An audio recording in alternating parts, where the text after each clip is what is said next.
What is up, everybody? Welcome to episode number 2 of Bettin N Boozin here on the HHH Racing Podcast. I'm your host, Kyle Roscoe, and man, am I so excited to bring you guys this edition of this show. We're going to be talking NFL Division Round. We're going to be talking Gulfstream Park again with great racing, wide open fields. It's going to be an absolute blast.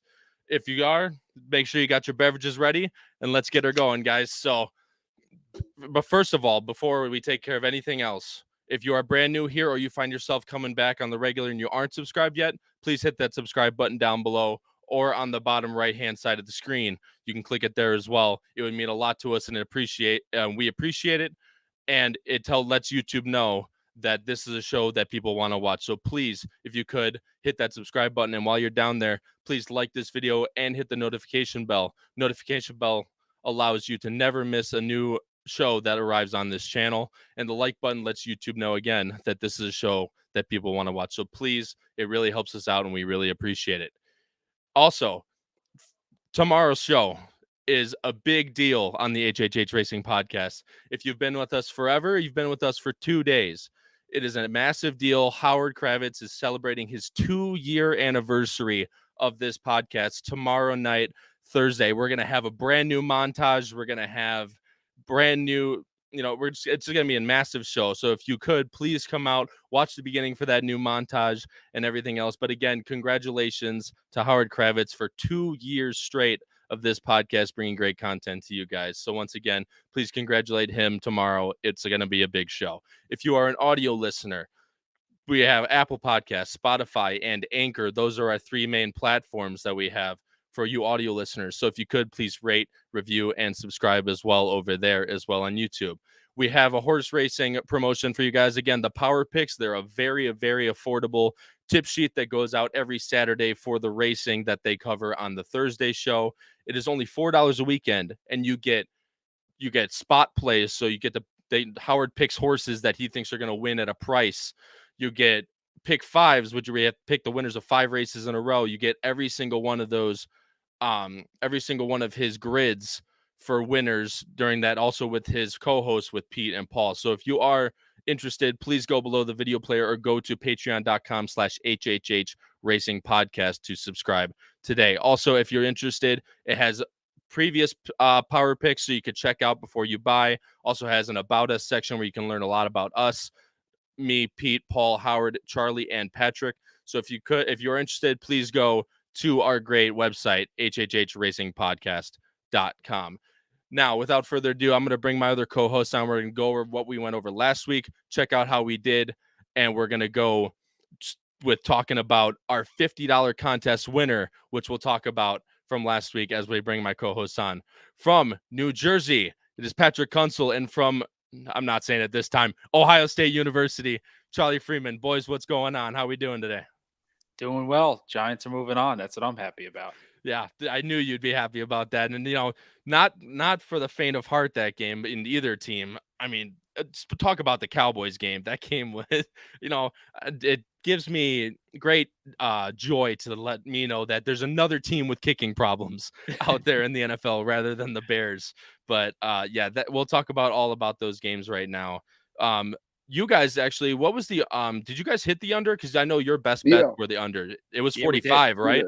And a half. It closed at 45, but I know at the time of our show, I think it was closer to like 47 or something. It's 47 and a half-ish. I think that's what it was at the time of the show. But either way, if you get it, you got that under at 45 and a half, you did cash that like Patrick and Charlie gave out.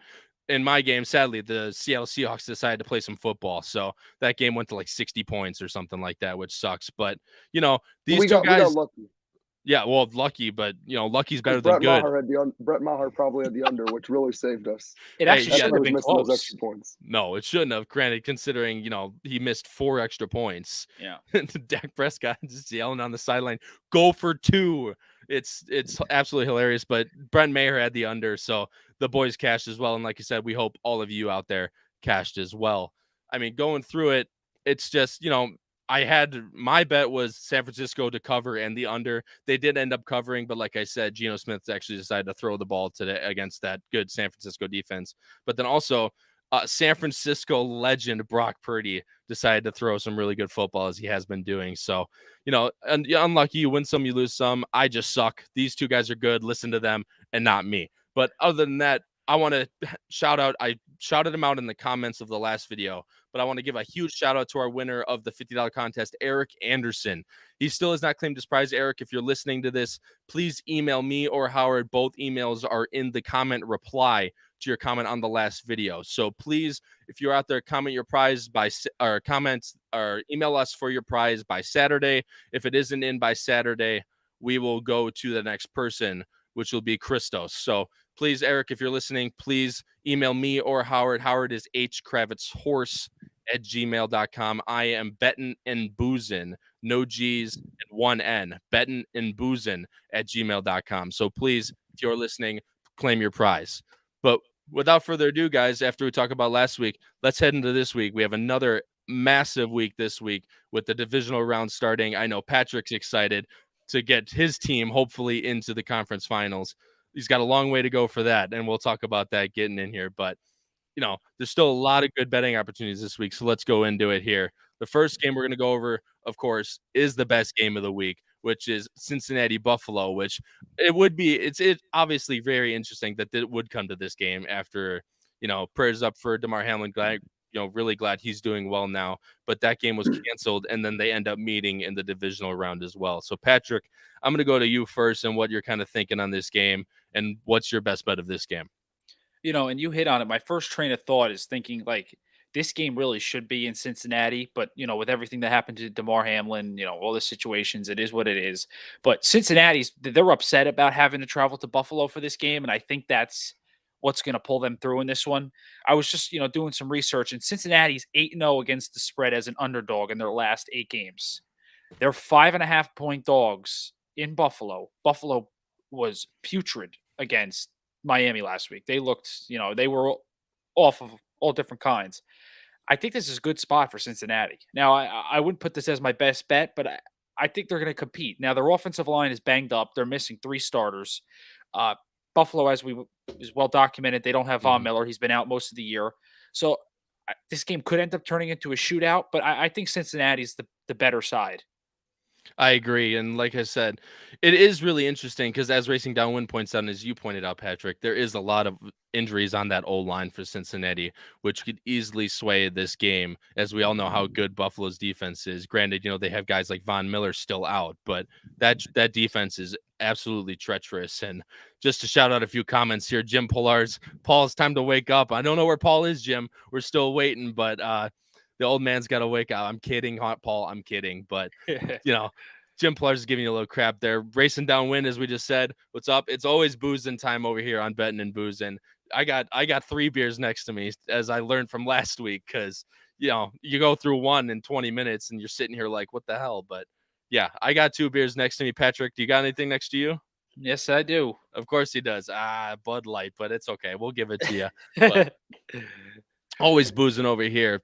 Emma, I want to give this is my girlfriend, a huge shout out to her. It's her birthday today, so I want to give her a good shout out. And 2 years, yeah, it is 2 years. It's actually insane. Episode 1 which hit, that pick 5 hit, by the way, was a $60 hit for $440. So that's not a bad start for the HHH Racing Podcast. But yes, 2 years. Sean Kane, he's calling me Kylie. I don't know how I feel about that one, but Sean, what's up? Cheers to you, my friend. Brad Anderson, here for the boozing. We're always here for the boozing. Brad, thanks so much. I appreciate it. And then Jim Pilar is also, he's Buffalo fan growing up in Buffalo. But I agree that Cincy might be the best bet of the week. Charlie, is that kind of the way you're thinking, or are you going the other way? No, I'm going the complete other way. I think for me, this might end up being my best bet. I think this is easily the most straightforward and easy bet to read on the board. I do want to give a stat here. I found that, what is it? Give me 1 second. I want to pull it back up. 67% of bets from the public are on Cincinnati, and yet the spread has moved 2 points in favor of Buffalo. Tells me all I need to know. When I was reading these lines, most of them were right around where I felt they would be, except for this one. I thought it was going to be Buffalo -2, -2.5, and it's at 5.5. I think Vegas is begging you to take Cincinnati. I think a lot of people are going to be all over Cincinnati. It's going to be their best bet. And Vegas knows what they're doing. My grandpa taught me at a very young age, you see how beautiful all these casinos are. How do you think they keep the lights on? It's because people lose. So I think everybody's going to be on Cincinnati. I think it's the most obvious bet of the week, which is why I'm going Buffalo. Still think they're a great team. They're at home. I think this is their magical run. Picked them last year to win the Super Bowl. Picked them this year to win the Super Bowl. That is still my Super Bowl team. I know they didn't look great against the Dolphins, but anybody here who says that the Bengals look good last week would be lying. They got bailed out in that game. Absolutely. They look terrible to me as far as I can tell. So, yeah, I'm going with Buffalo -5.5. Or, yeah, nothing else fancy in that game. Going with the Bills, I think it is one of the more obvious picks because of how painfully obvious it seems it should be to take the Bengals. And I mean, that's completely that I love that you brought up the Vegas joke. That's always the greatest joke that goes around for gamblers is, Vegas always wins. So, especially with a lot of those bets going in on Cincinnati. I mean, look, I wouldn't be mad if Buffalo won, considering I have a future on Buffalo for full discretion here. But look, Cincinnati with that offense really has a chance to take it to Buffalo. Granted, I don't think the run game's very good with Joe Mixon. No disrespect to Joe Mixon at all. But with those 3-0 line guys out, especially, it's going to be hard to develop the run against the stout Buffalo defense. Oh God, Charlie is right. It's really like one of those games that really tempts you to like Bengals Bills. This game's just like in some people's eyes, it's even a toss up at this point because both teams are extremely good. I don't know. Like I said, in my heart, Jim, I'm with Jim as well. It really hopes Charlie's right. I really think Buffalo is going to win this game, but I don't know if I'm willing to take all those points. Maybe Buffalo by a late field goal. Who knows? But like I said, for my future, I will take that. And Howard says, "What's up, guys? Missing that sportsbook background. Man, he's getting on my ass all the time and doesn't leave me alone." No, I'm just kidding. We're back at Circa. That's what's up. Howard, thanks again. I appreciate it. Sorry about that. Now I'm jealous. Now I wish I was there. Come on, look what he's doing to us. but Vegas always wins. So if what if we do better sitting here? But I agree with racing downwind here though. That last week from Josh Allen was definitely shaky to say the least. Definitely has to stop turning the ball, especially in the red zone as well. And the Bengals, I mean, talk about turnovers in the red zone. We didn't even talk about that last week when Huntley went to take a ball over the top and just absolutely fumbled the ball. And the Cincinnati kid runs it all the way back 99 yards for the touchdown. And that's how they win the game.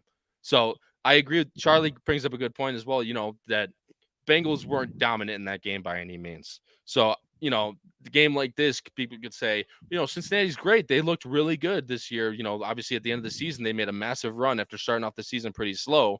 But I definitely can see the other side as well to that. And Matt Miller says some games are more for the booze than the bet. I agree with Matt. I definitely agree with Matt. And this game's definitely going to be fun to watch no matter what. Whether you're betting on the game or not, as a football fan, this game's going to be fun. So I definitely agree with that. Let's move on to the next one, guys.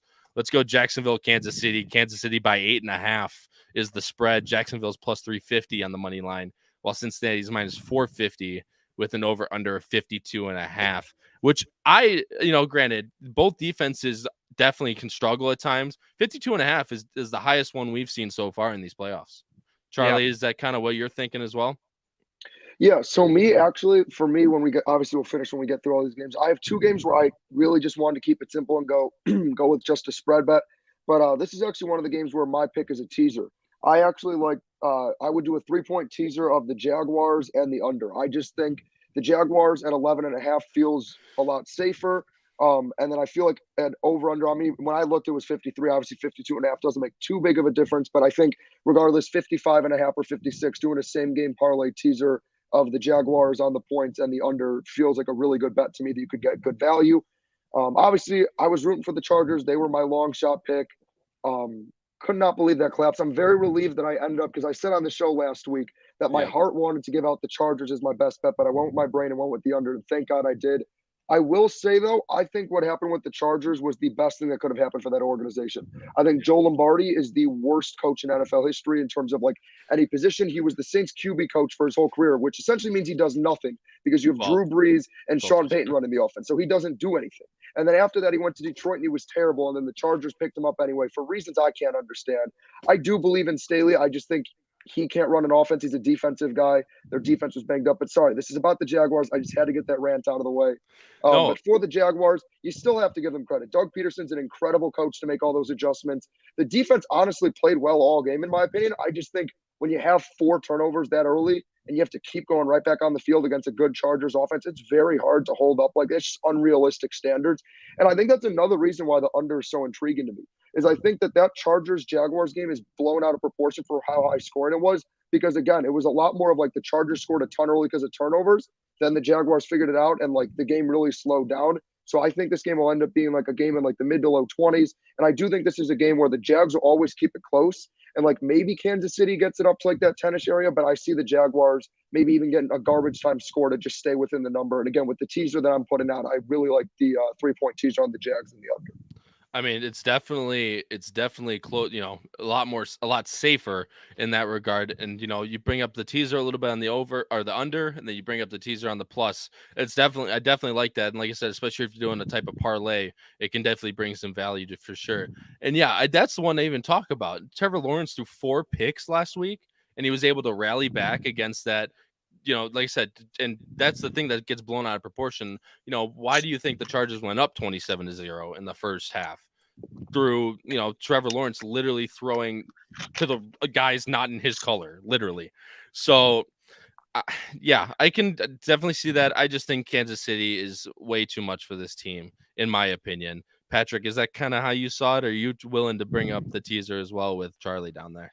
So, I hate to say it, but my best bet may be on this game, and it may be the complete opposite of what Charlie was saying. I see this game as both defenses are not going to be able to stop each other. Lawrence got off to a terrible start against the Chargers. We all saw that. I don't think that's going to happen. I think he's going to show his true talents like he did in the second half of that game, and he's going to sling it across the field. They're not going to be able to stop Kansas City. I just don't see their defense and their secondary being able to do that. So this game is going to turn into a shootout, I believe. I think they're telling you to take the under. I mean, you see 52.5, and you look at all the over-unders for the rest, and they're 4 or 5 points lower. This game is, 1 or 2 turnovers, and Kansas City returns those, they score instead of kicking field goals like the Chargers did for most of them. I could see Kansas City putting up 40 points in this game easy. Yeah, and just to bring it up, this is what happened in Week 10 between Kansas City and Jacksonville. Granted, Trevor Lawrence throwing for 2 touchdowns and Patrick Mahomes throwing for 4. I mean, yeah, I agree with you, Patrick. It just seems like that game, and Jim Pillar's, just to bring it up, Jacksonville struggled to beat Joshua Dobbs in the final week of the season just to get into the playoffs, and we're down really early 27-0. Granted, a lot of it is, in my opinion, is due to Trevor Lawrence, again, throwing to the guys not in his color. But the teams on the bye this week, I feel like this is going to be a very common theme for me, is teams on the bye this week just seem really tough in these spots. And granted, Patrick's not going to like that when I bring up Giants Philadelphia, but we'll get to that when we get there. Don't worry, I'll make a case against the Eagles off the bye.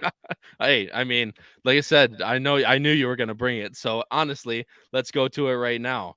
Let's go New York Giants Philadelphia. Philadelphia minus 7.5 on the spreads with just over a touchdown and a Brett Maher kicked field goal.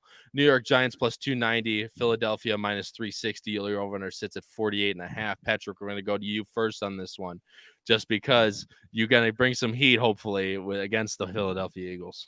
All right. First, I'm going to throw out a stat, and then we could talk. Giants are 11-2 against the spread as an underdog this season.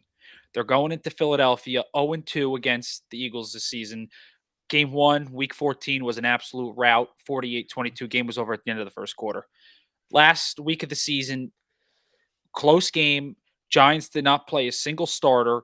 They kept it close. They made the Eagles keep their starters out there for the whole game. Jalen Hurts was evidently banged up, and it was obvious.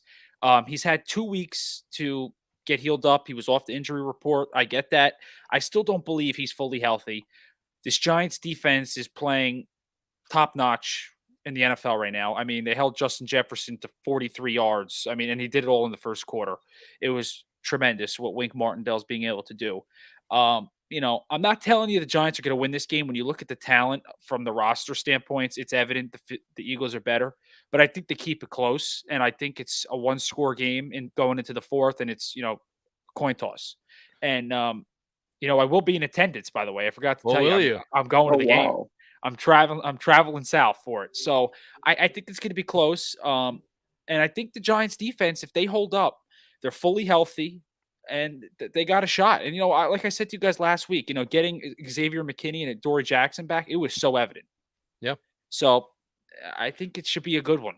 Not to mention Daniel Jones threw, like he was Peyton Manning for half the game. So yeah, hey, I'm sure you'll want to keep it close, especially if you're in attendance. Yeah. Again, this is that game where, again, it's almost like the Cowboys game last week, where if it's either going to be extremely close down to the wire again, or it's going to be like the Cowboys did. Don't get me wrong, I don't think the Giants are as bad as Tampa Bay. Tampa Bay was horrible last week. Let's not sugarcoat that. They were absolutely awful.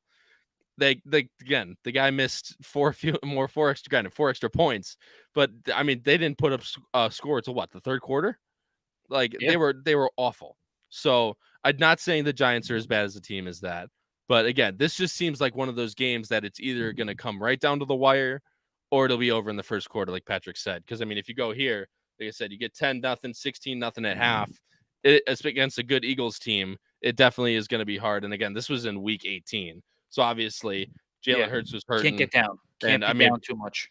Yeah, exactly. And look who the Giants played at quarterback. So again, that's week 18, as we all know. The last week's always hard to base stuff off of, but that's the way it seems to me. Charlie, is that kind of what you're thinking, or where are you going? So this is the other game actually where I wanted to give out a teaser pick, and it's actually, for the first part, it's the same. The second part's different. So I would give out a parlay, same game parlay, 3-point teaser of the Giants to plus 10.5, and then the over, I would actually get it so where it'd be at 45.5. And so the reason that I like this is, number one, again, kind of like what I was saying with the Jaguars game, I feel like this game will stay relatively close, even if it has to be I think the Giants could even potentially pull off the upset. But like, let's say again, there is a situation, maybe they're down 13 or 16 late in the game. I think they would still at worst be able to get a late game garbage time score to get within the 10.5 in that teaser. And then again, I feel like at 45.5 will go over. And I know I mentioned earlier, like the stuff where you look at the money, but what I like this time, right, is in the Bills game, the money was against them for the public and the spread move. Now here, the game opened at 46. It's at 48.5, and 70% of the money is on the over. So even though most people are betting it, for it to move 2.5 points, that also means big money is on this thing. So, and versus the spread, there wasn't much of it. So that's how I ended up leaning with going the teaser route for this one. And one thing I did just want to note real quick, though, with the Kansas City game, just that I thought was interesting, is the spread didn't move, even though 60% of bets are on Kansas City, and it feels like Kansas City's so obvious that they'll blow them out. So just want to put that little hint in. I'm trying to like mix in those, like looking at the public stuff, because I know Patrick's been bringing in some great stats too. But for this game, that would be my bet. I would go with the 3-point teaser, same game parlay of the Giants plus 10.5 and over 45.5. I mean, look, like I said, you're talking about the same thing I was. It's kind of just like this game either goes, down to the wire where it's just absolutely firing off. Daniel Jones is Peyton Manning and Jalen Hurts turns into Michael Vick. But, just stuff like that. I mean, the stats are great. Keep them coming, boys, because this is why they pay you the big bucks, is when, when you start bringing in these stats like this. And when we get the horse racing, that's where the time is to shine as well. But Jim Pillar's, again, this is a question for you, Patrick. But Patrick, your heart says New York Giants, but doesn't your brain really tell you Philly? But you were just making a case against them as well. Yeah, see, people have said that to me, today and stuff, at school. My brain really doesn't tell me Philly right now, and I don't know why. Like, I don't know what it is. I'm a huge Giant fan, diehard fan, but I mean, Philly's in a tough spot off the bye.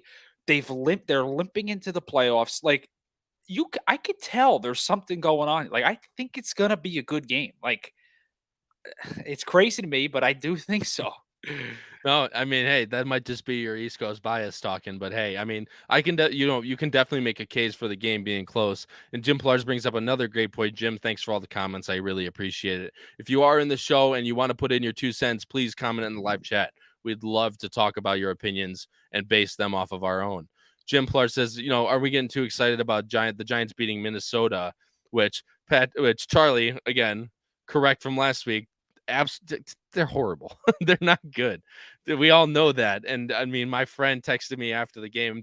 Same guy I went to the Bears game with in week 18. He said, I told you they suck. So, I mean, they just weren't good. But yes, I do agree that people can make that case where, the Giants beat Minnesota. They were 12-4. But as we pointed out last week, I mean, that was actually their first loss in one-score games Yeah. ended up being that game. 11-0. So, 11-0 one-score games ended that.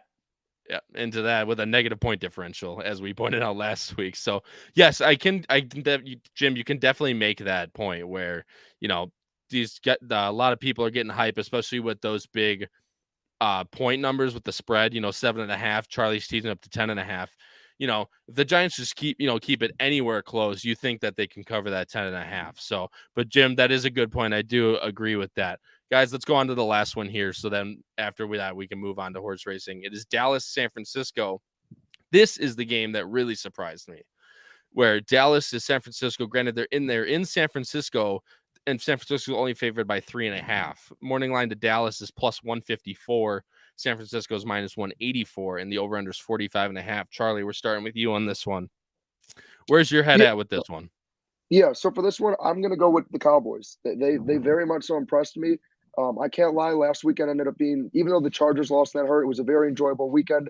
I actually wanted to make my best bet Giants money line, but since I didn't give them out during the things, I couldn't do that. So happy to see the most fraudulent team in NFL history fall flat on their face at home.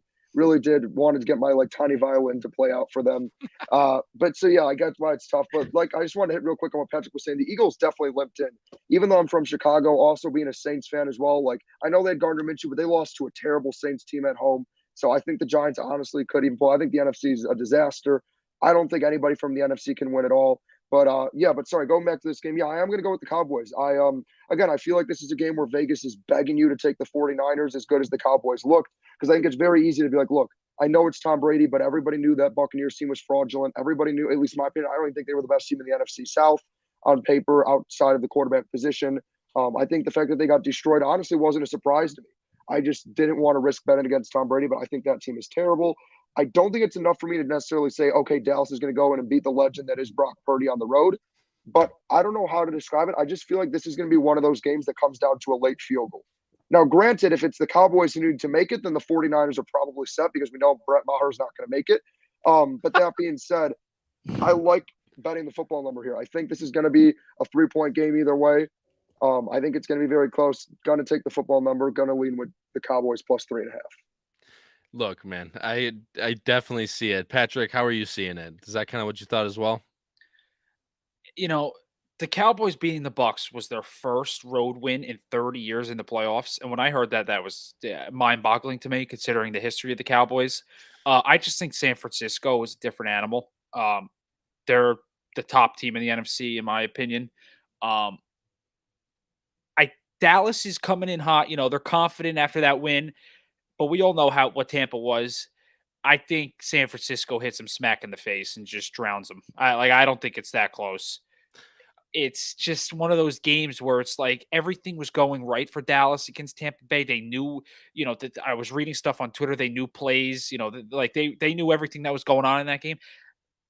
I think Kyle Shanahan knows what he's got in store for this game, and he's just going to pound Dallas to the ground in this one. Yeah, look, I'm going to give out my best bet early here, and I know that's against the rules of the podcast, but we're going with it. I think San Francisco wallops in this game. I really do. Patrick took the words right out of my mouth with that road win and the first road win in 30 years. Look, we all know, again, we know Dallas is good. We know I shouldn't say good. They're decent, but like Patrick said, I think this is a completely different animal. That defense is miles better than that Tampa Bay defense. I personally think it's going to be by at least a touchdown. Granted, you can make the point that Charlie said where, Vegas is begging you to take this line that it's so low that when I looked at it, I was like, that's really that low, really? But that's going to be my best bet of the week. I just don't see Dallas coming within a field goal of San Francisco. But again, it could happen. Charlie, I know you do. You want to say something? I do have a stat that I wanted to bring up, and this kind of ties into the Buffalo game as well. I'll be honest. I'm going to have to end up picking my best bet on the spot. It's going to be between the two that are Vegas begging you. Because the stat I wanted to bring out, 70% of the public bets are on San Francisco, but the spread has moved a point in favor of Dallas. So, I mean, like I said, just like the Bills game, another game where you're looking at it and it looks so obvious that the spread should be a different number, but those Vegas guys know what they're doing. They're sitting in their dark rooms with their no-life lives, spending hours running simulations and making these spreads. Anytime something seems too good to be true, too obvious it should be this or that, you're probably in trouble because most people are going to think the exact same way. Most people are going to look and be like, oh, 49ers at home, dominant defense. Cowboys beat the most fraudulent team, not named the Minnesota Vikings. Give me those points. The Bengals game. Bengals, played the Bills earlier. They were up early before the tragic event that occurred. And this Bills team has looked fraudulent. Give me that 5.5. That's the thing. When you find those games that are too obvious, those tend to be the ones that you need to take advantage and go the other way. That's completely true. And like I said, I can't trust Dallas. I never can. Again, it might be a flaw of mine, but I just can't do it. I'm sorry, Dallas fans. Yurgo, if you ever watch this, I hate Dallas. But anyway, that's my best friend. He's a massive Dallas America's fan. team. Come on, Kyle. America's team. Yeah, fuck off. Not America's team. All right. But anyway, racing downwind. I mean, 13-1 is a good price for a team like San Francisco, because that's a team where even with the monster legend himself, Brock Purdy, I mean, he's showed out. That there's no doubt about that. There's no respect taken away from what Brock Purdy has done stepping into that role. Mr. Irrelevant. Yeah, right. Last pick in the draft. But I mean, dude, he's absolutely taken it in stride. 13-1's a great price, especially if you can get past this team.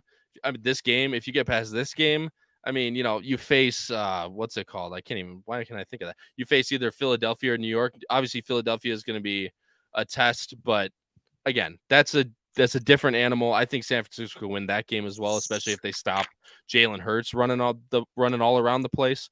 But again, that's 13-1's a good price on that. And then Jim Pilar says, not sure who will win, but the NFL screwed the Cowboys. San Francisco played at home and was done by 4 p.m. Saturday. They arrived road Monday night and arrived at 3 a.m. So that's also a point too, that, you see these teams that take this massive travel leap, and, it's always, like you said, like that Monday night team that goes and plays on Thursday night football in the regular season. It's that same type of thing where, they have a way less rest than the other team does, especially like one time they did it like Monday night and then the other team had a bye. I forgot what that was, but like a team had a bye into Thursday night and this team had 2 days rest to get there. It's that type of stuff. Like I said, with the playoffs, it makes I don't know how much of a difference it makes, but that's definitely a good point to bring up. Jim, I appreciate that. Matt Miller says he agrees. He considered a few plays with them giving more and more points. Started 2.5. Yeah, I mean, you could always tease it up, especially in a game like this where, even though Charlie says, Vegas is begging you to take that. I mean, if you think San Francisco is going to win by a lot in this game, just because you think the Cowboys are fraudulent or you think they're whatever, you can easily tease up stuff in your sports book and, take 6.5. It's probably going to be plus 160 or something like that, plus 170. And, you can go up from there if you want to even go more, But Matt Miller's saying is actually a really good point. Since they're higher odds, what you could do is you take them 2.5 for a big sum. You take them 6.5 by a middle sum, and you take them at a monster price for, your lowest sum. And that way you can kind of tier it up to be able to make them. And, if they win 14 by 14, you're raking all that in. So that's actually a really good betting strategy, courtesy of a horse racing betting strategist himself, Matt Miller. So, Matt, greatly appreciate the comment. Thanks. Tom Espinoza. Tom, welcome to the show. Greatly appreciate it. 49ers win by at least 10. Only caveat is hoping Purdy doesn't have a 260. Yeah, that's exactly right. But Purdy, granted, last week he played a worse team, but I think he played extremely well last week. Again, San Francisco legend Brock Purdy, but I don't know. I just think San Francisco romps in this game. I know Charlie thinks otherwise, but that's kind of my thinking. So we'll see what happens from there. We'll obviously check back in next week to see how exactly we did on these. Guys, thanks so much for everyone's comments for the sports section of the show. I greatly appreciate it. Guys, let's switch over. We're going to go to the horse racing section. We are going to look at the last 4 races at Gulfstream Park for the bet known as the Pick4, where you're picking the winners of the last 4 races in a row. It is going to be races 6 through 9 at Gulfstream Park, which again is very nice. So let's go take a look at race 6. I'm going to bring us up on screen right now. It is a claiming race, which is, of course, naturally, but it is a $50,000 claiming race where you can buy the horse for $50,000 or $40,000. It is a nice field of 10 going into this race for $44,000 in the purse. As I bring up the picks, for better or for worse, boys, this is the first time they're seeing the picks. Only I've seen everybody's picks. For better or for worse, we all go with the number 7, who is also the morning line favorite. Toss it. 8-year-old favorite for us. Therapist for Saez and Drexler. Let's take a look. Patrick, I'm going to let you talk about him first. What did you see on this horse, and what do you kind of like with Therapist? Well, I remember therapist um, a year ago with Christophe Clement, the big trainer in New York, good turf trainer. Um, this horse was running in big races, and I just think that he's like the old reliable. Like you know what you're getting. Um, One last time out on this course. Uh, this is a tough field. He has the distance. The pace should set up for him. He's run some good workouts. Um, so he's on top, but the 9, I feel strong about the 9 as well. So, on my Pick4 ticket, as we'll show later on, I play with the 9 as well. Yeah, and I mean, the thing is, my biggest thing, I'm sure Charlie can touch on it as well. My biggest thing was the pace setup in this race. You got horses like the 3 and the 4 that are you see all these ones at the beginning of their form. They're just going to gun it straight for the lead. For the 3, it has to go. The 4 has to go, and which one is it? The 5? Yeah, the 5 also has 2s close up and 3. So that horse is going to be trying for the lead too. I completely agree with Patrick in this spot where, I think the pace really sets up for this horse. Charlie, is that kind of what you're thinking too with the 7? Yeah, I love the 7. I was thinking about singling this horse, and then I was like, you know what? I'm not as brave as Patrick to go with the first leg starting with one horse, even though it worked for him. I'm not that brave. But I love everything about this horse. Love that it's got Luis Saez on him. Love that last effort. The fact that it did start pretty far back. If you look at the notes, it got bumped and had to be studied and still was able to finish. And I just truly feel like with knowing kind of something I know we've talked about in the past where, some horse might have a win, but you look and the race went exactly how it wanted to. This horse was honestly the opposite. It got a disaster trip. It was its first time back since I know like November's not a long break, but it's not like it had been routinely running.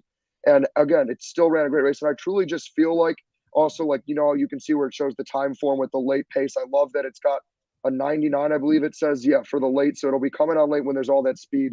I just think if this horse runs anything like its last race, I think it dominates this field. I think it really is a one horse race. That's actually, I mean, if you look at these back numbers here, like on all these stakes races, which are miles better than what this horse is racing in today. I mean, this horse is running really good races against horses like Scuttlebuzz. For the legend Smokin' Jay, one of my horses, that's that division. I mean, some like it Hot Brown, Arrest Me Red, City Man, like the horses that this horse has, or the horses that this horse, oh, that was hard to say, that this horse has raced against in previous races. I mean, and a horse like even Scuttlebuzz, who's really fallen off form, this horse would be fucking ridiculous in this spot. So I completely agree with the 7. Patrick, you talked about your 9. Charlie, you want to talk about the 2 a little bit, and then we'll kind of touch on a little bit more and move on. Yeah, for sure. So the reason I ended up landing on the 2 horse and the 1 horse is like my horses that I put under is basically because of exactly what you mentioned. Now, for me, I've always been more of a closer stalker kind of guy. I don't really love speed horses, especially when it's a longer race. But all I kept seeing was just horses whose position was 1-1-1-2 or 1-1-1-6, whatever. So I just see that it's raced with a lot of pace. And I feel like those closers and stalkers are going to really benefit from it. I think they're going to tire each other out and it's going to set up perfectly for them. And I really do think you can get a decent price underneath. I believe when I looked at the odds, yeah, the 1 is 20-1 opening and the 2 is 8-1.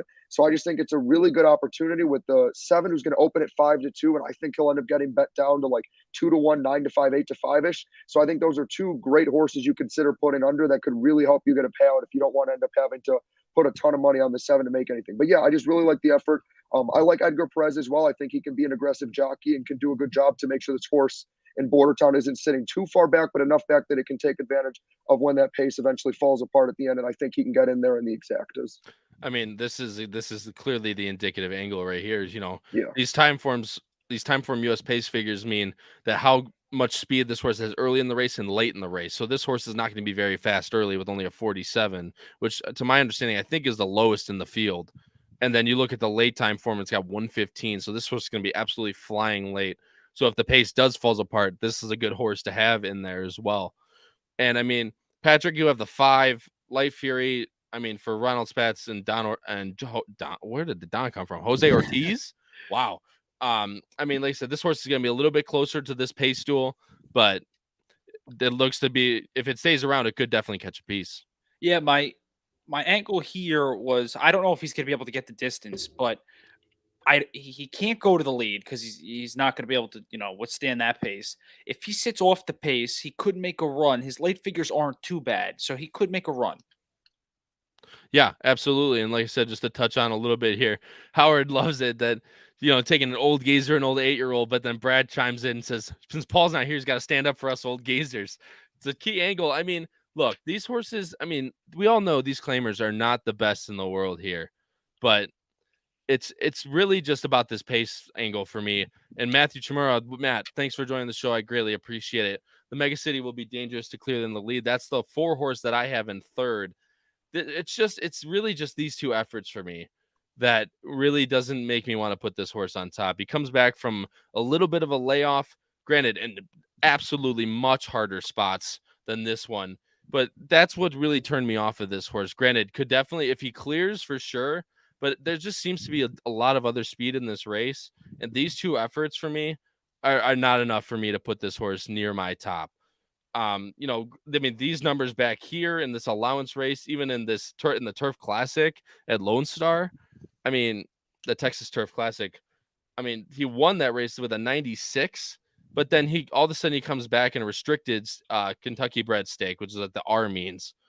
Gets 10th, comes back in allowance at Keeneland. Granted, again, very hard spot in those allowances. Gets 8th, but then they drop him all of a sudden for 50 off of a 2-month layoff or 3-month layoff even. I just can't. It's not for me. But Matt, I completely get what you're saying. And Jim Pillards brings up a really good point that betting an 8-year-old coming off its first win in 2 years at a short price is definitely a hard sell. I get it. I completely get it. Well, Jim, my thinking in this race is that pace setup. But that's completely out. I completely agree with you. Let's move on to the next race, guys. Let's go to race 7 here, which is let's go here. Sorry, I got to click all the buttons, move it over a race. Here we go. It is, in my opinion, the best race on the card in terms of horse flesh. It is an allowance optional claiming for $25,000 with a purse of $86,000. It is a morning line favorite is the number 3 Strong Quality. Actually, a little bit less than I thought at 3-1. But as I put up the banner here, you can see again, we all are going with the number 3 Strong Quality. Charlie, I'm going to let you talk here first. What are you thinking with Strong Quality here as this horse is going to be out on the lead for Mark Casse and Irad Ortiz? Yeah, so kind of how I mentioned in the last race, sounds like I'm kind of going against myself and being a hypocrite saying that I don't like speed in long races, and yet here we are going a mile and I'm taking a horse that only wants to go to the lead. But, I love everything about this horse. Obviously, it's not a cheap one if you look at the price on it. They paid a good amount of money for this horse. Love that Irad's on it, but I always have certain exceptions. And the reality is you have Mark Casse, great trainer. You have Irad on the horse. A very good workout in 5 furlongs in a minute is a bullet workout. And then again, this horse has been running against very strong competition and has gone farther distances and has been able to go the whole way. I really don't think it'll be a problem. I think Irad, the speed figures are great. I think he's going to get him right out there. And even if you look at the figures, obviously 120 for a time form early pace is incredible, but the 76 late is still very solid. So like this horse doesn't die. It's not one of those horses, where you see first, and then like 5th by 8 lengths or whatever. It stays up there. I just think this horse gets to the front and no one can keep up with it. And I think he ends up winning it wire to wire. I completely get it. And Patrick, I'm going to let you talk before I kind of chime in here. There's a few things I like on this horse coming off of the 1.25 mile race all the way back to a mile. Yeah, I think this distance, hits this horse straight in the face. He's been, fluctuating between distances, and his last time he ran a mile at Saratoga, the pace wasn't all that quick, and he got out to an early lead, and he lost pretty much by a nose. So I think I like this horse to get to the lead and just pretty much say, catch me if you can. Yeah, absolutely. And I'm going to put us full screen for here. Actually, I'm not, because I'm going to highlight some stuff here. There's a few things why I really like this horse in this spot. Coming back from 1.25 miles, where this horse easily could run for days. This horse, if you watch the replay, we're not going to watch the replay here, but it is a really good one to watch. If you look at the replay, he's coming down the stretch in front. He's going along very well, and this horse just drifts slowly and steadily out into the center of the track, loses a decent amount of distance drifting over, and ends up losing by just over a head. Look, this horse could not get the distance. It could be better longer, but this horse won. I mean, this horse got second to horse No Burn and an allowance at Saratoga. I mean, the blinkers on is another big thing for me here. Is in this spot, a horse can really benefit when turning back in distance. A horse can really benefit from putting blinkers on, which keeps the horse really focused down. And if it keeps him focused and gets him out there even faster than he has been, I'm assuming that's why Cassie's doing it, is because since he's going shorter, you have to be a little bit faster against these sprint horses. But I think this horse could be really dangerous in this spot. And guys, we're just going to kind of touch on, since we all had the same horse on top, we're going to touch on just a few of our back horses really quickly. Charlie, you and I both have the number 2 in second for Ian Wilkes, Shutter Julian Leperoux. So yeah, again, another one that certainly wasn't a cheap horse to get. Again, the workouts was the first thing that stuck out to me. Ridiculous. Again, 5 furlongs in a minute, but then 59 flat for 5 furlongs is again just absurd. This horse is working very forwardly, and I like that. If you look in the comments in its last race, again, a strong field, 88 speed figure, way off the pace, having to try to go 6 wide is basically impossible. I mean, that's just a brutal trip, and it was its first race back off a long layoff. I think it has a big chance to step forward. Honestly, I mean, I think the 3 should win this race, but I think if there's someone that could really give that horse trouble, it is the 2. It's been in good competition. Again, it's the second one off the layoff, so it should take another step forward. And again, its trip in its last race was just terrible. Having to go 6 wide is, again, like impossible. I think it's going to get a much better trip. I don't think it'll have to worry about going 6 wide.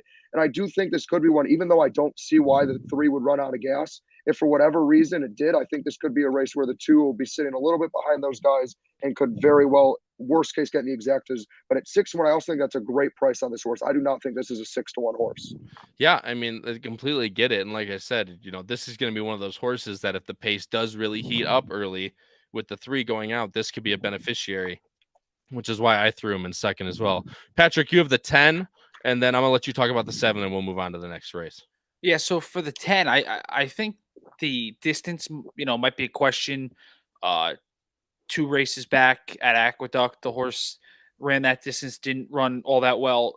Granted, faced early voting, and we all know early voting ended up winning the Preakness. Won last time out at Gulfstream in a solid race, came from off the pace. Bill, big fan of Bill Mott, the trainer, owned by Godolphin, which we know, is a big ownership. So I think the source should be ready to go. Billy Mott's got great numbers, and Junior Alvarado's a decent jockey to have on board. Yeah, and then, like I said, the only thing that scared me about this horse is the distance, like you said, and it is coming off a massive layoff. And granted, Bill Mott has really good numbers, and I mean, Ghost Sappers can run on anything, but I'm on any type of dirt, that is, of course. But the layoff is the thing that scares me, and the little bit of the distance combined, that's what a little bit turned me off. But hey, this could be another race. Like I said, if the pace heats up, you're looking for someone either underneath or on top. The 10 at 10-1 is definitely not a bad wrap. And then Patrick, I'll let you talk about the 7 a little bit, as we both have it in third. Desert Ruler for Lionel Reyes and Enrique Amado. Yeah, so there's 2 things I like about this horse. Has never left Gulfstream, so was going to know the track. And 2, his last race, he got off to a bad break. He didn't get off to a good start. So this horse should be able to bounce back. I don't know, if the horse is going to be able to compete against some of these horses, but I like him to hit the board. Yeah, and like I said, this is another one where you see it has a pretty good early time form, but has a really good late time form as well. So this horse is going to be towards that middle of the pack, and to be able to pounce if the speed doesn't necessarily fall apart completely to where they all just completely back up. But if they stay there, this horse could be that horse that could get the first jump on the horses coming all the way from the back. So that's why I liked him in third. I don't know if he's good enough to beat a horse like the 3, but that's the way we're going. And I know Howard brings up a point where, the weight of these horses are massive now that we all have them on top, and now they're all going to come last because we all jinxed them. But, that's just the way it goes around here. And Jim, this is the podcast that I host. What do you think I'm going to pick? I'm always going to pick the chalk. You know that. You've been a fan forever.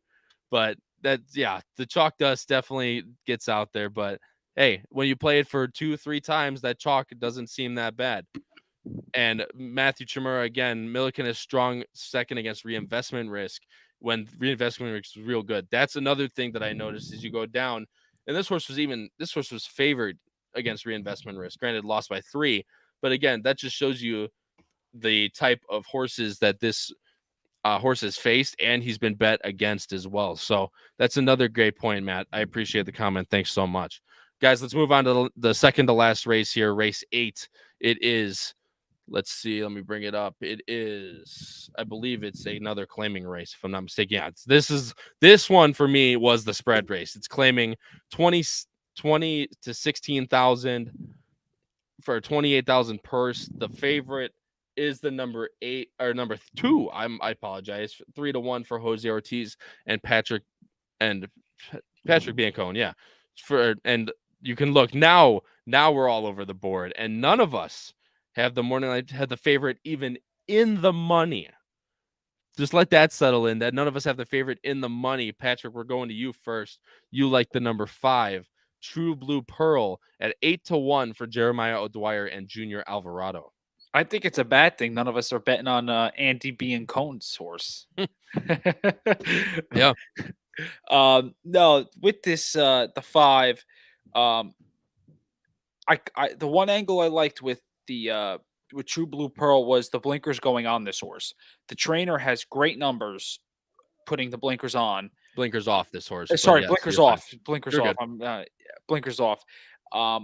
And in a bounce back performance in a wide open field, I'm going to take a shot. Yeah. I had nothing. I'm going to play a deep ticket in this race, but I like the 5 on top. Yeah, I mean, to 8-1 is a great price to have, and this is the race to catch a price like this, in my opinion. This is going to be the complete spread race for me, Patrick. I know we'll get to your ticket later, but it is the spread race for you as well. This you can just go so many different ways in this race. This is going to be another episode of that last race at Gulfstream last week. It's going to be nuts. And Charlie, you have the number 7 on top, which me or Patrick have anyone at all. The number 7, which is Boston Princess, but I am using it in my pick 4, as you'll see later. So yeah, for me, this race now, honestly, just hearing what you guys have to say, I honestly couldn't feel any better now. Howard actually pointed out, this is just like that race where everybody was all over the board on these different horses saying it's impossible. I had 3 horses, and even though I gave my top 3, when we get to my ticket later, I actually, just like that last time, brought this one down to 2. So I love that I'm the only one that feels confident about this race and has a lean. I will warn you guys, like Howard brought up, make sure you have the 7 and 8, as those are the 2 as we get to later on your tickets, or you might end up paying the price for going against me. But no, I love everything about this 7 horse. I'm very surprised you guys weren't on it. Starting with the works, the 48 for 4 furlongs, 35 for 3, and then a minute for 5. Great workouts. Love that he's got Tyler Gaffalione, my favorite jockey in the world, on him. You look at his last race. Again, he had to go 3 wide. He got steadied. Everything went wrong for him in that race. And despite that, was still able to close in within a length after being way off the lead and, again, having a disastrous trip. I think if he gets any bit better of a trip than last time, that he can win this race. And I love the odds on him. I'm very, very surprised to see him at this big of a price. I know that it says like the late is a 47. A bit surprised it's that low. I know if you kind of look at a lot of this later, a lot of his early races, he hasn't looked great. But again, if you look at him since he's come back from that layoff, his last 2 December races, he's improved. I really think he responded well to the change in distance. You can see, obviously, that this horse had mainly been running like 5, 5.5, 6 furlongs. They bring him out to a mile, and they also, more importantly, get him on the turf instead of the all-weather. He responds with a career-best effort, and I think it's going to build on this again. But yeah, no, I love the 7 in this race, and I love the odds. Yeah, I mean, it's completely. And if you look 2 back, granted, it was on the synthetic at 5.5, but look, when these horses are italic here, it means they won their next race out. So the top 3 horses in the race 2 back that he raced in, all top 3 horses won their next race. So again, he's racing against good horses. For me, the only thing is that you see these red numbers here. That means the speed early in the race was very, very fast. And it was the whole way around, which in my opinion, from watching it, that's the only reason this horse might have gotten up that far, was because the race fell apart. But again, this race is completely wide open, and to have a horse with one of the top buyers in the field at 64, that's definitely not bad, especially with Tyler on board. I'm going to go to my top pick, which again is not the chalk, but is pretty damn close. It's French Franc for Mark Cassidy and Louis Saez. Look, there's not too much speed in this race for me. there's enough for someone to come from the back, but I don't think there's that much.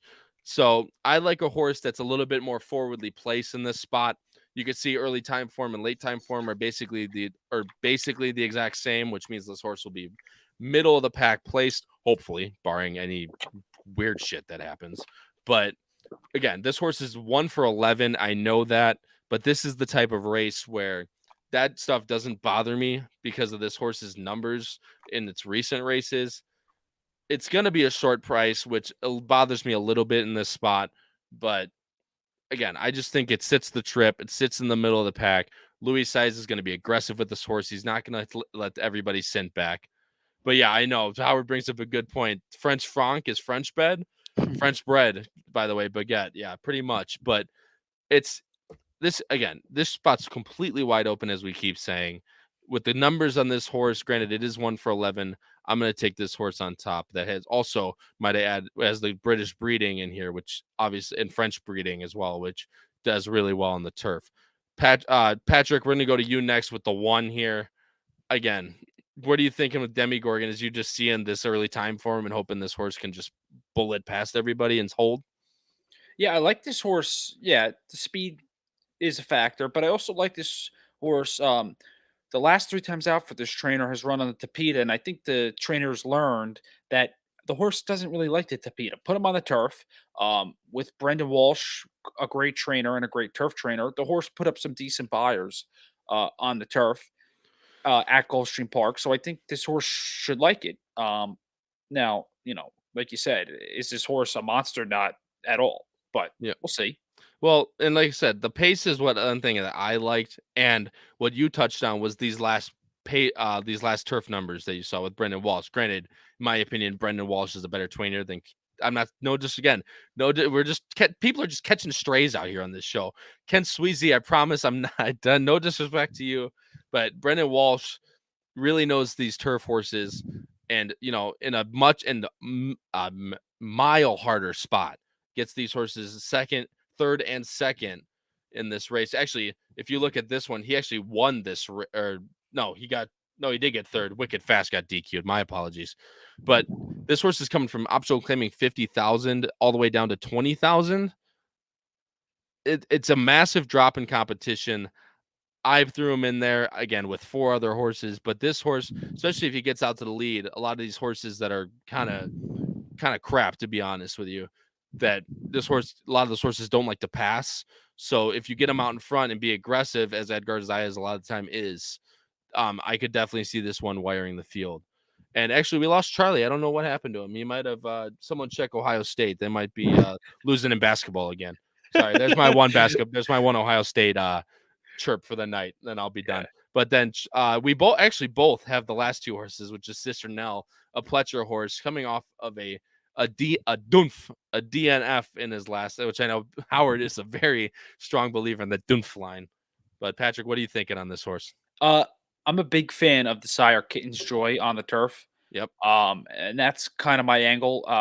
The horse did not like Kentucky Downs at all. It's evident. For a trainer like Todd Pletcher, who is gonna put the blinkers on for the first time with this horse, I'm gonna I think you got to put the horse. You got to give the horse a shot. Yeah, and the thing is that it ran really well at Gulfstream. Granted, broke its maiden last championship meet. We got him back. Charlie, welcome back. Yeah, but, the Wi-Fi at Ohio State just crashed. I just got 3 texts from my friends saying, "Is your Wi-Fi out too?" So that was a fun little hurdle right there to deal with. Chris Holtman is doing his last straw. Yeah. Oh my God. Yeah. I'm already done with Chris Holtman as is, man. He probably just came up short with the Wi-Fi like he does in every Ohio State basketball game. Oh, that's just his last hurrah for Ohio State is unplugging all of the different students' Wi-Fi routers. Yeah, but not realistically, for this horse, we're gonna end on. I mean, this horse is racing again at Keeneland and Kentucky Downs for a ton more money, running the same buyers as all these other horses. Puts blinkers on, but then I just don't like the Todd drop from all, especially if a Dunf drops him all the way to 20. Granted, from optional, it's not that much, but it's definitely a drop, and it almost seems like they're trying to just get rid of him. But again, for a Todd, even in a get rid of race, he still could easily win. All right, let's go to the last race, guys, here. which will be race number 9. And as I pull it up, you can see we all have different horses on top again, which, again, for better or for worse, hopefully one of us will actually be right. It is a starter optional claiming 16,000 to 8,000 with $30,000 purse. The morning line favorite actually is number 6, Sea Trident, for Miguel Vasquez and Claudio Gonzalez. Charlie, we're going to start with you here, and you are actually not going with the morning line favorite. You are going with the number 4, which, let me pull it up here, is Concrete Glory for Staffy off of a $6,000 claim going to Tyler Gaffleone for the mount. Yeah, no, I'm loving everything about this. Going against the chalk, being different, no one liking my horse besides me. I'm loving it. Again, the workout's pretty impressive. 46-4, 47-4, 37-3 is fine as well. Don't usually like speed horses, but again, love a Tyler Gaffleone horse. Love that this horse was able to get to the front. I mean, it was at this distance. Obviously, granted, the level wasn't great, but obviously you can see with the distancing lengths, this horse continued to get stronger. Still a great speed figure with 85, and I don't think this field is anything too crazy. I think it could wire it. Obviously, having Safi Joseph Jr. is also terrific. Honestly, I don't see how this horse will stay at 8-1. Would love it if it would. Certainly knows it would help my ticket and would be a great horse to place if you want to bet this race just on its own straight up. Love it value at 8-1. I truly don't see how a horse, though, with these connections and that result stays at those figures. But no, I really think that this is a fairly wide open race, and why not try to go for a price with, again, a great connection between the trainer and jockey? Yeah, I mean, Safi Joseph horses in Florida, for anyone that doesn't know, they get absolutely hammered. Granted, this is the best time of year to play Gulfstream, as you get a bunch of high-profile connections coming down for this one meet. But Safi Joseph horses will not be at high prices, or very, very rarely will they be at high prices. I think, Charlie, what people are seeing is this $6,000 that those horses claimed for, and now he's jumping all the way back up to an optional claiming 16. I think is what people are seeing and why people are a little turned off at this 8-1. But again, I think maybe you'll get probably 6-1, hopefully, on this horse, and hopefully you can kind of ride him to the promised land. Patrick, we're going to go with the 1, as we all have the 1. I have him in 3rd. Charlie has him in 2nd. You have him on top. What do you like about Uncork the Bottle? His last performance out was on the slop, and I get that, but it was a solid performance. And I think going back in distance to the 6 furlongs will better this horse. The trainer has been tremendous this year with, all of his starts, especially winning his last as the horse at 24%. The horse has been bet in all of his starts. So, I'm confident in Irad on the rail. Ride him home, baby, to close out this pick 4. Yeah, I mean, there's nothing wrong with getting Irad other than you'll get bet down a lot. Yeah. But realistically, for me, I took a stand. I'm going against this horse. I didn't even throw him in my pick 4, which might be the detriment throwing out Irad in the last race. But if you look, granted, this horse won at 6 furlongs on the fast dirt in August, but these green, wow, I'm colorblind. With these blue numbers, it shows that the race ended up being really slow up front early. You can see like 45 2/5 seconds for a 6 furlong race Gulfstream is really slow. So I think that horse might have just benefited from that day. And you see both of his other wins are on the slop at Gulfstream. Again, I could be completely wrong. Irad could win this race by 20, but I'm going to go against him in that I think this horse might just be better on the slop, even though he beat my top pick, which is the 6 Sea Trident. Again, Jim, eat your heart out to chalk away again. But this horse always runs his race. He's a massive fighter. This horse runs longer than this race is at 6 furlongs. He's run at 1 mile and 7 furlongs, just like Uncork the Bottle has. I think the distance shortening up actually favors Sea Trident a lot more than it favors the number 1, Uncork the Bottle, which is why I'm playing against him. There is a little bit of speed in this race, but I'm looking for this horse to kind of just launch out like a rocket, like it has always. And this horse in its last few races has gotten the inside speed hole, which it drew the 2 last race. Granted, I know what people are going to say. Howard's going to give me crap for this because this horse is what we call a money burner. You can see this horse right now. This horse was favored at 2-5 last race, at 4-5 the race before. And he could not get the job done. against Mr. Tito's, who he actually beat one back and then beat again, but got DQ'd. If you watch that race, he was getting another drifting episode right into the way of the horse. But again, it's a money burner. I'm hoping I can get a little bit better price, hopefully around 2-1. But I just hope, I think the 6 furlongs really benefits this horse, and hopefully this horse can just rock it out of the gate as always. And then we're just going to go through this really quick. Patrick, I'm going to let you talk about your 9 really quick. Jim Pilar's actually really likes this pick. He said he loves boldness, the number 9 in the last leg. Thinks 6 line morning line's way too high, and he may vie for favoritism, which is actually a really interesting point. Again, another new horse for Safi. Yeah. This is like the alternate for Safi in this race. Mm-hmm. The horse seems to be training well. Safi had this horse last time on October 22nd. So this is, a pretty far away time of racing, but the horse ran giant getting an 84 buyer. Mm-hmm. I feel like it fits in this race. So I'm going to add him to the ticket, especially because he's probably going to be the bigger price of the horse. I would think of the Safi Josephs. I would agree with that, because you could see in his last race is 23-1, 27-1. Granted, it's more about these connections. Steve Boudou, who raced 34 times last year, he won 2 races. So you could argue that it is about connections like that. But for me, in the race like this is, his previous highest buyer was 77, which is a rating that they give the horses based on the race they run. Higher the better. Like, his previous was 77, and that was back in the middle of 2022. And this horse races an 84, but still loses to like Sea Trident, who is the 6 in this race. Again, that's what it is for me. But again, look at the connections. You got Safi Joseph and C2 Racing Stable. For those of you that don't know, C2 is the owner of White Abario, who ended up winning the Florida Derby last year and went on to race in the Derby. Granted, did absolutely nothing in the Derby, but still raced in the Derby. Real quick, I'm going to talk about my 8, and then Charlie, I'm going to talk about 3, and then we'll go over the pick 4s. Straight shot for Chantal and Jorge Delgado. These numbers are what really put me to this horse. This is another horse that will be semi-close to the lead. 108 early time form. This horse is going to be fast out of the gate. I think it's going to get this trip where it sits just behind the leaders. And if the leaders are dying out slowly, I don't think it's going to be a complete fall apart.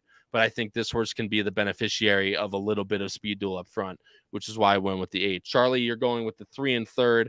Just to round out the show, you're going Carmel Chip for Sonny Leone at 12-1. Yeah, so again, I think this is another horse where it had just a significant improvement in its last race with, again, the 85 figure. I like that its early and late speed figures are good as well, so it doesn't really seem like the race has to go a certain way for it to function well. Workouts have been incredible with 48, 48, and 47. I think Sonny Leone's an underrated jockey. I like what I saw in its last race.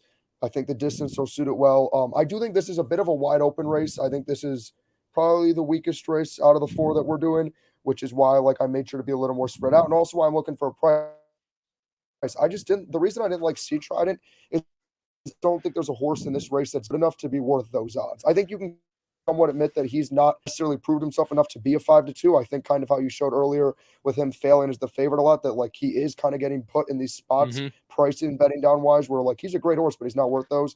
And then one other just separate thing I wanted to touch on is I just want to make sure that we highlight our best bets for the NFL games, because I don't think we did that before we get into the pick 4s. Yeah, we did. We went over it, and you said, we went over it. I said, we did. I said the Bills. I apologize. You're good. Don't worry about it. But again, it's a good thing to touch on but like I said, this is another horse where you can see this horse's previous best, granted, it was all the way back in 83, but that was on the turf. The best dirt number this horse has was a 79 all the way back in middle of 2021. And all of a sudden this horse pops an 85 out of nowhere. And again, going to a trainer that's won 4 races in the past year, that's just my opinion. But again, this is another race where it's completely wide open, and at 12-1, you'd be willing to take that shot as well. Guys, well, round out the show, let's go to the pick 4s here for Friday. Patrick, we're going to you first. I'm going to read it out first so our audio listeners can hear. The first Patrick is going, it's $15 for 50 cents. It is 579 with 310 with 13578, and he is going big balls, and he's singling the number 1, Uncork the Bottle, in the last race. Patrick, what's your kind of thinking with this ticket? Yeah, so for the first leg, I'm thinking there's like, 2 or 3 horses. We talked about therapists, we all have them. I think he's the obvious favorite choice out of all, the 3 of us. So I'm gonna go 3 deep there. Maybe get a price to start out. 310 in the second leg. Try to keep it small, but I'll probably play a backup ticket bouncing off that. In the third leg, 1, 3, 5, 7, 8. I think those are the 5 logical horses. You could make a case for the other 4 in the race. Like, I'm not going to argue with you on that. And in the last leg, I'm going to play the 1. I like IRAD. I like the speed on the rail. I'm throwing up a prayer. I got beat in the last leg having 6 horses. So, you know what? If I get beat with 1, I'll take it. But if I get beat with 6, oh my gosh. Well, yeah, if you get beat with 6, then you're really just going to be the unluckiest guy, or you're just, or you're just crap. But that's my saying. I'm crap. You're just honestly just unlucky. That last week was absolutely unbelievable, especially after you singled that horse in the first leg, which was unbelievable. Charlie, we're going to you here next. You're going with a $18 ticket for 50 cents. You're going 2-7 with 2-3-5. With 7-8 with 1-3-4, and again, no singles, but again, a very skinny ticket, just like last week. Yeah, so the first race again, I really thought about being bold. I like the 3 and the 7 or 7 race 6, and then the 3 in race 7 enough where I really did have parts of me that was like, do I just single one or both of them and just go completely crazy and catch everyone off guard? But unfortunately, I'm not that risky. I'm not even at Patrick's level of risky where I can again just single a horse in a race. I'm not there yet. But I really do like the 7 and the 2 in that race. Then going into the next race, I really do think it's just between the 3 and the 2. However, I know we didn't end up having a chance to touch on it, that the 5 is an interesting horse, with especially having Luis Saez on it. So that's why I did include him in that race. And I do think that one, even though it's not wide open, it just is the one to me where I was like, if there's one race that seems super predictable that might not be, because it seems like it should just be the 3, I feel like it would be that one. That race kind of feels like the one where, if you guys remember from last week, where everybody singled the 2 horse and I didn't even have him in my top 3 and didn't end up winning. Kind of feel like that's what this race could be. Next race, obviously, if anyone's going to only go 2 horses deep in the most crazy race, it's got to be this guy. The good news for Patrick is he does have both of my horses in it, so he theoretically should get through this time. He didn't make the same mistake twice, which is good. And then again, the last race, how we kind of touched on, I think it's wide open. I think it's a fairly weak race, so I did go 3 deep. With the 1, 3, and the 4, making sure I had all mine in there. And who knows? If my top choice, the 4, goes in, you could finish with a pretty, I guess he'll probably go lower than 8-1, but a decent price to end your ticket. Absolutely. And, they said, you may not single, but you have a skinny enough ticket where people can play it for 18 and you get some good prices in there. You could really get it. But now, obviously, what everyone's waiting for is my ticket. We're going 4-7-8 in the first leg. We're singling the 3 in the second leg, which I believe is, let me look up the name. It is Strong Quality for Irad and Mark Cassidy in the second race. Then I'm completely spreading 1, 2, 3, 5, and 8. And then in the last race, I am throwing out Uncork the Bottle for my for my detriment. I'm just going 6-8 in the last leg. And look, this sequence is really tough and really interesting, to where it is really hard to find a single in this race. But you guys know, for longtime viewers of this podcast, you guys know how I like to play. I love to play the ticket more than once, and I love to have a single. If there was one single for me, it would be Strong Quality. The horse has just run extremely good back numbers. It gets IRAD on it, turning back with blinkers on for Mark Cassidy. I just think this horse really does have the necessary tools to be able to just fire out to the lead and just in typical IRAD fashion, re-break at the top of the stretch and win for fun, hopefully. But guys, this has been a great show. I greatly appreciate everybody coming out. It's been a ton of fun as always. Howard, thanks so much for the kind words. Greatly appreciate it. And Jim Pilars, I appreciate all the kind words, enjoying the show. No, Jim, this is the point of the show. We love to bring up the comments. I want to get as much viewer interaction as possible. So for anyone that's still listening, please next week, which is next Wednesday at 9 p.m. Eastern, please leave your comments in the live chat. We will get to every single chat that is out there. We greatly appreciate it. The gentle digs, it's all in fun, and especially with the booze, no one's safe. especially from Charlie, Miss Laggy Ohio State McGee. But you Chris know, Holtman. it is Chris Holtman. But guys, it's been an absolute ton of fun. I greatly appreciate everybody coming out. This has been Kyle Roscoe, Patrick Kuenzel, and Charlie Freeman. This has been episode number 2 of Bettin N Boozin here on the HHH Racing Podcast. Thank you so much, everybody. Have a good night.